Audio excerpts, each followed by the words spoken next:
Since Russia invaded Ukraine, experts alternately pushed the Biden administration to do more to help Ukraine or advise that we not get in too deep. The U.S. relationship with Ukraine and its dueling pro- and anti-Russian factions has long been complex and controversial. Today we explore that with Victor Davis Hanson, a military history expert at the Hoover Institution. Before the war with Russia, Ukraine played an integral role in our politics, and we in theirs. The only way some people have even heard much about Ukraine, probably in recent years, is when it came up politically that things such as Hunter Biden's involvement with the Ukrainian government, there was a Ukrainian operative working with the Democratic National Committee to help build the Trump-Russia narrative with reporters. There's Ukraine involvement in our politics. Well, I think people didn't like it. They didn't like the prominent role. We can revisit Barisma and Hunter Biden. Ukraine, via Lieutenant Colonel Vindman, was responsible for the impeachment. For starters, in 2014, when his dad was vice president, Hunter Biden was hired by a Ukrainian energy company, Barisma, and paid millions. When Barisma came under investigation for alleged corruption, Joe Biden bragged that he got the prosecutor fired. Joe Biden, remember when he was in front of the Council on Foreign Relations, and that another Biden-esque moment when he bragged that he had intervened with the then president to fire the prosecutor who was really looking at Hunter Biden and Barisma. I went over for, I guess, the 12th, 13th time to Kyiv, and I was supposed to announce that there was another $1 billion loan guarantee. And I said, we're not going to give you the $1 billion.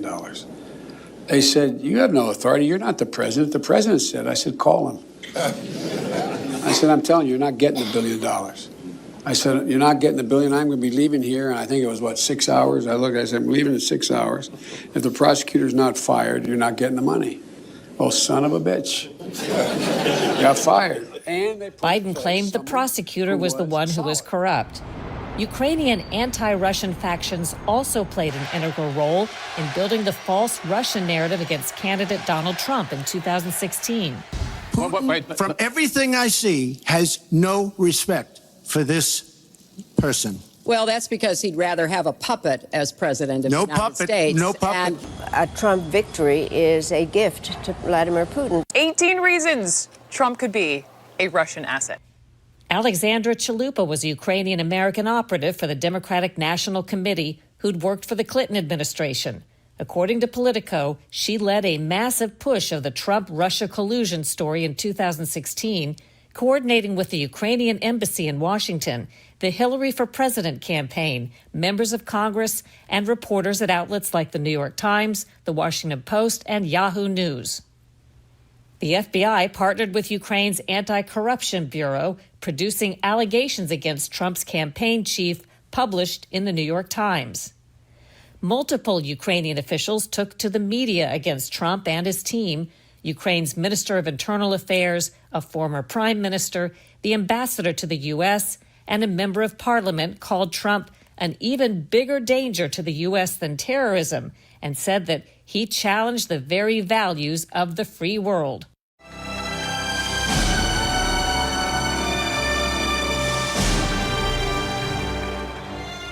After Trump was elected, Ukraine played a large role in his first impeachment. Multiple State Department officials would later admit they defied his policy directives on Ukraine because they disagreed with them. Democrats launched impeachment proceedings largely on the word of a White House Ukraine expert, Lieutenant Colonel Alexander Vindman. Vindman accused Trump of improperly threatening to hold back aid to Ukraine to force an investigation of Hunter Biden's business dealings. Vindman was so close with certain factions in Ukraine, he admitted they repeatedly tried to hire him. The Ukrainian government offered him on 3 occasions to be Minister of Defense. Article 1 is adopted. The allegations about Ukraine got Trump impeached in December 2019, but ultimately he was not convicted. Is not guilty as charged in the second article of impeachment. So the general impression is that Ukraine supporters within the United States have taken an inordinately political role And so what I'm getting at is, I know it's a weak state, but it was also corrupt, and it interfered within the internal politics of the United States. And that created a lot of ill will here. Though Ukraine's involvement in U.S. politics makes for a complicated dynamic, Hanson says there's no doubt Americans should stand firmly on their side when push comes to shove with Russia. Has Russia ever, when it's tried something comparable, turned tail and run back or accepted defeat? Is there any chance this ends in any other way? No, they have. In 1939 in November, because they had a non-aggression pact with Nazi Germany, they sort of abused that, and they went into Finland. And they lost 500,000 people. So from November of 39 to April of 1940, they were bogged down. And finally, they had to have a negotiated settlement. But it basically was an acknowledgement they couldn't absorb Finland. And in 1922, I think, when they went into Poland the first time, they were stopped. They were stopped in Afghanistan.